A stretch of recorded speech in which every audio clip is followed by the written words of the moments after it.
Assalamualaikum, welcome to my channel. Silap channel lah pula tiba. Okay, okay guys, kali ni saya buat video tentang MT4 pula sebab ramai yang tanya, boleh ke guna teknik ni dekat forex? Sebab soalan ni macam, yalah, saya akan buat video ni, saya akan jawab semua soalan ni. Sebenarnya saya nak bagi tahu kat korang semua, beza dekat Olim Trade, dia ada dua jenis. Kat Olim Trade dia ada dua bahagian. Satu binary option dan yang satu lagi forex. Binary option ni adalah tempoh masa yang singkat. Sebab apa saya cakap singkat? Sebab kita yang menentukan masa.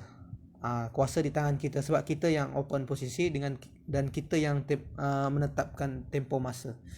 Kalau beza kat forex, kita mampu open posisi dari segi analisa kita. Contoh macam kita kita dah analisa ni, ni mesti nak menaik, so kita akan open buy. Tapi di sini korang kena ingat, kalau analisa korang tepat, trend akan menaik dan korang open buy, korang akan dapat untung. Tapi di sebaliknya, bila korang loss, dia akan terjadinya margin call. Dan begitulah, margin tu dia macam apa? Dia macam duit yang dipinjamkan kepada korang lah. So dia ikut lot. Beza MT4 ni dia lain sikit. Dia bukan macam binary option. Macam kita nak letak berapa kita nak, kita boleh dapat untung berapa kita nak. Tapi ini tidak, dia ikut leverage dengan lot. Ikutlah, kalau kata leverage korang satu nisbah 100, lot dia mungkin kira dalam satu lot tu atau 10 lot mungkin dalam $1. Kita tak tahulah sebab dari hasil pembelajaran saya dah lupa lah. Tapi saya adalah belajar tentang leverage, margin. Makin besar leverage korang, makin besar risiko korang akan tanggung. Tapi makin kecil korang punya leverage, tapi korang punya lot korang boleh buka banyak. Ni kelebihan dia. Silap. Kalau leverage korang rendah, korang punya risiko kurang. Tapi bergantunglah, kalau modal korang banyak, lot korang boleh buka banyak lah. Sebab biasa saya buka dekat MT4 ni, saya biasa buka lot 0.01 lot. Biasa orang champion dia dah buka satu lot direct. Kalau macam saya 0.01 je. Siput-siput je bos skill. Tapi kalau korang salah step, terpilih leverage yang satu nisbah 3000, and then korang buka lot 0.01, dia punya dia punya equity ke margin. Margin dia memang banyak dia akan pakai. Sebab bila dia naik, misal kalau kata korang open buy, dia naik, dia akan bagi keuntungan yang lebih banyak. Tapi sekali dia turun, dia akan berikan risiko yang amat banyak, kerugian yang amat banyak. Sini korang nak kena tahu. Tapi tak apa, kali ni saya tunjuk. Contohlah, macam korang tak tahu nak open MT4 tu, macam korang nak buka carta lah, macam biasa korang tekan, contoh korang nak buka AUD CSF, korang tekan je lah ni AUD CSF. Sini ada tekan buka carta, so korang tekan je lah buka carta dekat area sini, buka carta. Kalau korang nak open posisi, tekan kat sini pesanan baru. Contoh korang nak open buy, tekanlah pesanan baru, tekan buy. Dekat situ ada dua bahagian, sell dengan buy. Gitu bos. Sekarang ni saya nak open carta, saya buka carta. Macam biasa. Kalau dekat sini pula, kalau yang dekat sini pula adalah, yang dekat sini korang nak kena tahu ni apa kelebihan dia. Ni adalah time frame. Ni time frame. M1 ni time frame 1 minit. Ni 5 minit, 15 minit, 30 minit, 1 jam, 4 jam. 1 hari, 1 minggu dan 1 bulan. Ni adalah time frame. Yang ni pula yang trend line punya lah, yang horizontal, trend line dan lain-lain lah, vertical. Yang ni pula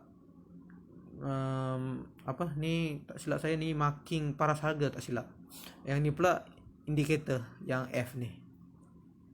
Kalau macam korang tekan F kan, sini dia keluar lah indikator banyak.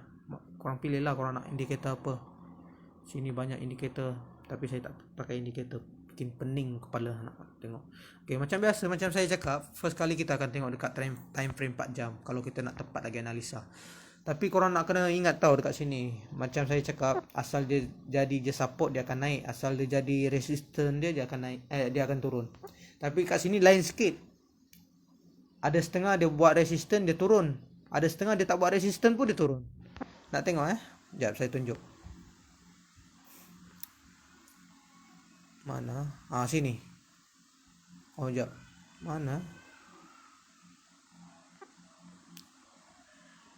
Dia ada satu candle tu saya nampak macam ni. Tak silap saya ada nampak satu candle tu. Dia macam ni. Bentuk candle, and then ada satu candle lagi macam ni. Terbentuk ke atas, then dia bentuk lagi begini. Tapi di sebalik signal begini ada maksud. Tak silap saya ada belajar teknik ni. Sama ada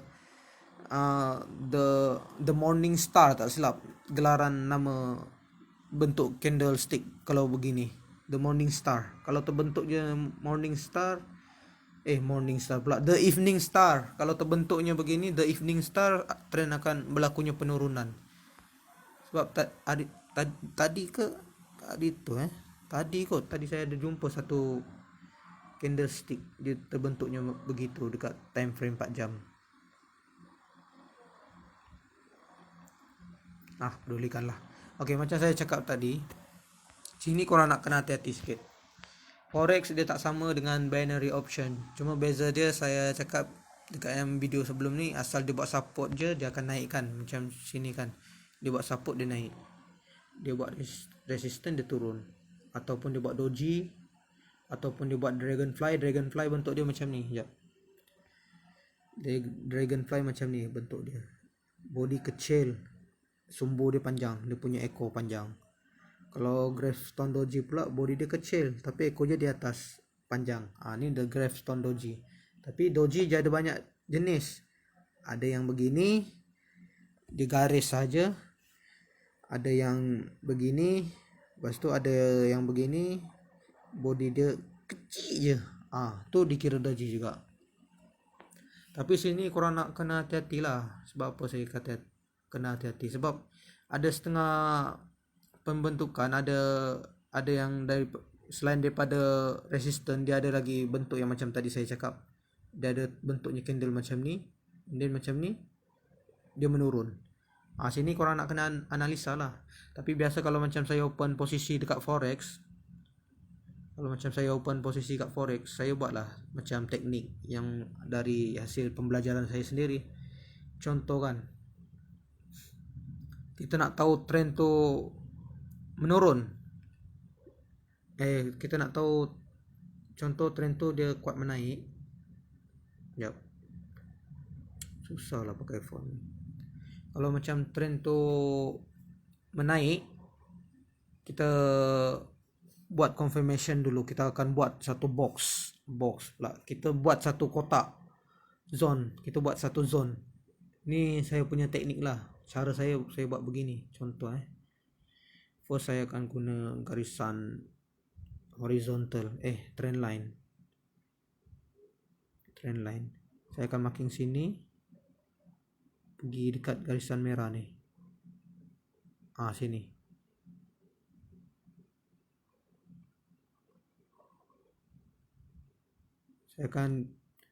Saya akan marking dari ujung hingga ujung sumbu ini.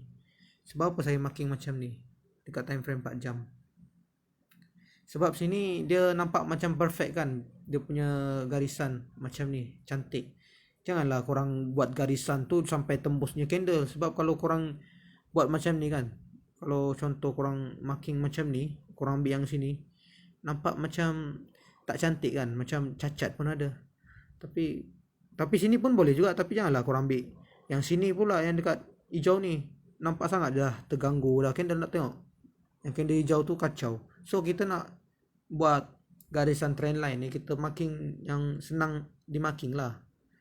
Contoh sini sini nampak macam perfect kan bila di marking, bila kita marking trend line. Okay, so kita dah dapat marking trend line. Kita nak cari position sell. So kita target lah ni yang makin kita target yang candle nih, yang candle merah nih. Kita makin candle merah nih sebagai contoh. First kali saya akan guna garisan horizontal. Saya akan marking paras harga tertinggi, paras harga buka yang paling tinggi untuk bearish candle punya. Lepas tu satu lagi garisan horizontal saya marking dekat paras harga tutup paling bawah dekat candle bearish. Ini paling bawah. Okey. Lepas tu saya akan gunakan kotak segitiga lah pula. Segi empat saya nak buat dia punya ni apa? Zone entry. Dia punya zone price. Sama ada zone sama kelebihan zone ni nanti saya terangkan. Saya buat dulu dia punya zone. First kali saya marking. Aduh, tak dapat lah pula. Sekejap padam dulu.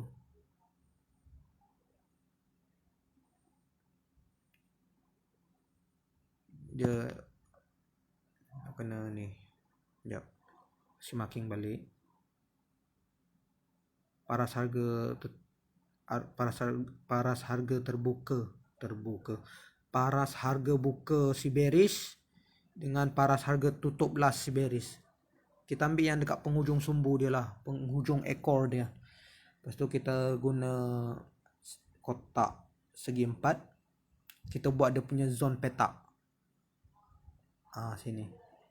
Yang zone petak dia ni kita marking ikut yang garisan horizontal biru ni. Kalau kita nak buat dia punya ni apa? Kotak. Pastikan dia punya hujung dari garisan horizontal biru ni dengan biru atas, korang buat satu kotak area sini. So sini kita akan buat dia punya zone lah, zone untuk sell. Kita nak cari point sell kan. Kalau kata price dia masih bergerak, katakanlah time tu price dia belum gerak, kita nak tahu sama ada price tu dia akan berlaku penurunan ke atau tak. Katakanlah yang ni, yang candle merah ni adalah paras harga semasa dia sedang bergerak.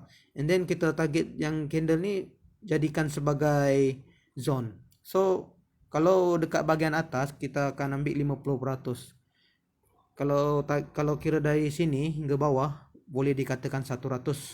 Kalau kita ambil dekat bahagian tengah, nampak tak ada titik ni? Ni boleh dikatakan 50% daripada keseluruhan kotak ini. Macam ini saya akan marking 50%. Sekejap, saya tukar dulu warna supaya korang nampak warna apa yang sesuai. Oren lah. Sini korang boleh nampak warna oren. Okay. So kalau korang nak dapatkan 50% dari keseluruhan kotak yang 100% tu, korang tekan 2 kali yang petak ni. Lepas tu korang nampak ada bentuknya dot dekat tengah-tengah. Tu adalah 50% dari keseluruhan kotak tu. So yang garisan horizontal biru ni, korang tekan, korang marking pergi dekat ni tengah-tengah. Kalau dekat sini korang nak kena ingat, kalau trend bahagian atas, kotak dia bahagian atas untuk buat zone entry. Okay. Jika trend dia dekat bawah, dia punya kotak entry dekat bahagian bawah. Aduh, kenapa ni? Ya. Kalau trend dia dekat bahagian atas, dia punya kotak entry 50% dekat bahagian atas. Kalau trend dia dekat bawah, kalau kita nak buat zone entry dia, kita buat dekat bahagian bawah. Kalau kata trend dekat bawah lah. Ni sekarang trend dekat bahagian atas, kita akan buat dia punya kotak entry bahagian atas. Macam ni. Okay, sekarang kita dah dapat dia punya 50% kotak entry dia. Sekejap, saya marking 50%. Kenapa ni? Okay. Lepas tu yang ni, yang garisan yang kotak petak ni kita kecilkan ikut 50% tadi. Okay. Sekarang kita dah dapat dah kita punya zone. Okay, yang ni korang nak kena ingat. Ini adalah zone korang.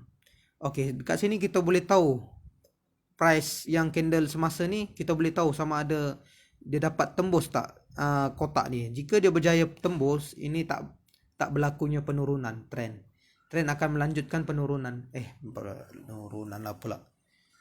Kejap. Okey, kita dah dapat dah kita punya zone. So katakanlah kalau yang candle ini adalah paras harga semasa, dekat sini kita boleh buat confirmation sama ada trend akan melanjutkan kenaikan ataupun tidak.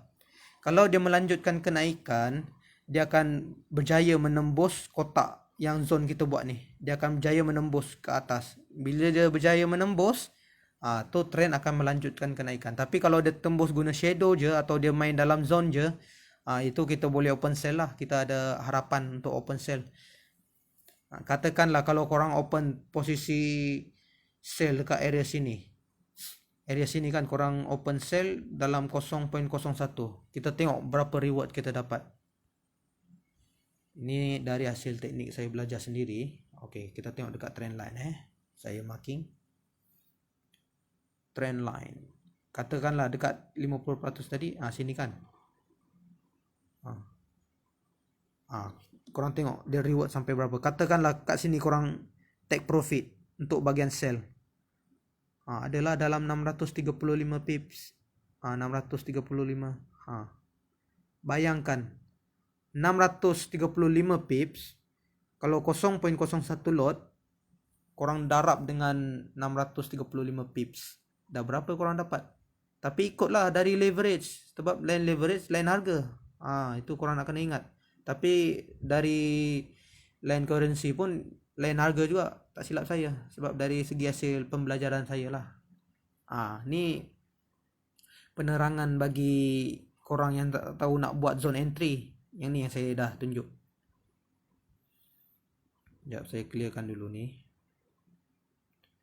Okey, dekat sini korang dah boleh faham macam mana saya buat zone entry. Ini sebagai macam contoh kan. Korang contoh ni adalah paras harga semasa yang candle ni, yang merah ni.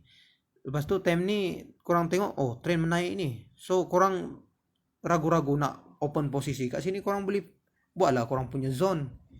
Kelebihan zone ni, kita dapat mengenal pasti sama ada trend tu akan melanjutkan kenaikan ataupun tidak. Jika trend tu akan berlakunya kenaikan, dia akan berjaya menembus kotak yang kita buat tu, yang kotak zone tu. Kalau dia berjaya tembus kotak zone yang kita buat tu, trend akan melanjutkan kenaikan lah. Tapi kalau dia setakat main dalam zone je, kita tunggu je lah moment dia. Kalau dia tak dapat tembus, dia just main guna shadow je, kita open je lah sell. Kita boleh open posisi sudah. So kita dapatlah untung. Begitu guys. Tapi kalau untuk take profit pula, saya ajak kat sini. Korang cari support yang terdekat. Ini kat time frame 4 jam. Kalau korang tengok kat sini dia punya take profit jauh kan. So kalau korang nak cari take profit pula, korang boleh tukar time frame. Korang tengok dekat 1 jam. Korang perhatikan betul-betul lah. Ni kotak kita, zone kotak kita. Ni area kotak kita. Yang paras harga ni tak bergerak. Yang horizontal dengan kotak ni takkan bergerak. Sebab dia dah memang stay dekat time frame 4 jam. So kita akan tukar time frame. Okay, kita tukar time frame pergi 1 jam. Okay. Nampak tak? Yang kotak tadi kita marking, yang orange tu. Tu adalah kita punya zone entry. Area sini adalah zone entry kita. So kita nak take profit, kita ambil dari support yang terdekat. Kalau kata kita open sale dekat dalam entry, kita take profit adalah support yang terdekat. Kita carilah kat sini. Support terdekat ada dekat sini. Time frame 1 jam dah ada kat sini, take profit. Sebab kalau korang tengok dekat sini kan, sekejap. Kalau korang tengok dekat sini, 1 jam punya, sini dah ada support. Korang tengok dia punya turun. Kalau dia turun, langgar garisan support ni, korang kalau kata korang take profit dekat bahagian support ni, korang dah boleh dapat dah keuntungan. Sebab korang marking dekat support ni. Tapi kalau korang tengok dekat time frame 1 jam, dia punya turun, memang turun habis. Memang turun habis bos. Tengok betapa banyaknya korang boleh take profit. Begitu juga dengan time frame lain. Korang nak kena ingat, yang zone yang dekat ni, yang zone yang sekarang ni ada ni, dia stay dekat time frame 4 jam. Kalau korang tukar time frame sekalipun, time frame ni, yang kotak ni, dia tetap akan stay ikut yang time frame 4 jam punya. So yang dekat kotak ni korang boleh tahu itu adalah zone korang. Okey. Kita tukar time frame. Tadi 1 jam. Kita pergi 30 minit. Kita tengok support yang terdekat area sini. Sama juga sini ada sini support. Support. Kalau korang tengok sini kan. Support sini paras harga jap kita tengok.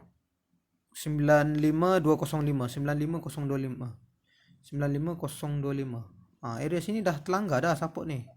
Tengok bila saya marking guna horizontal line. Katalah korang take profit sini. Aduh. Korang take profit sini. Nampak tak dia dah sentuh. Dia dah tembus dah. Kalau kata korang take profit kat garisan horizontal ni, korang dah boleh dapat untung dah kalau kata korang open sale dekat dalam zone. Kalau dalam zone ni dah tembus zone korang, ini kemungkinan trend akan melanjutkan kenaikan, trend akan berubah arah. Situ korang kena belajar bos. Tak apa, kali ni saya tunjuk basic-basic dulu. Korang belajar slow-slow. Nanti bila korang dah tahu dah teknik ni, korang akan yakin dengan diri korang sendiri. Tapi teknik ni saya tak jual lah sebab saya ikhlas mengajar. Mana tahu rezeki kita dipermudahkan disebabkan kita mengajar orang yang tak tahu tentang dunia trading ni. Okey, video yang akan datang saya akan kongsikan lagi. Okey, buat masa ni itu saja. Okey, Assalamualaikum bosku.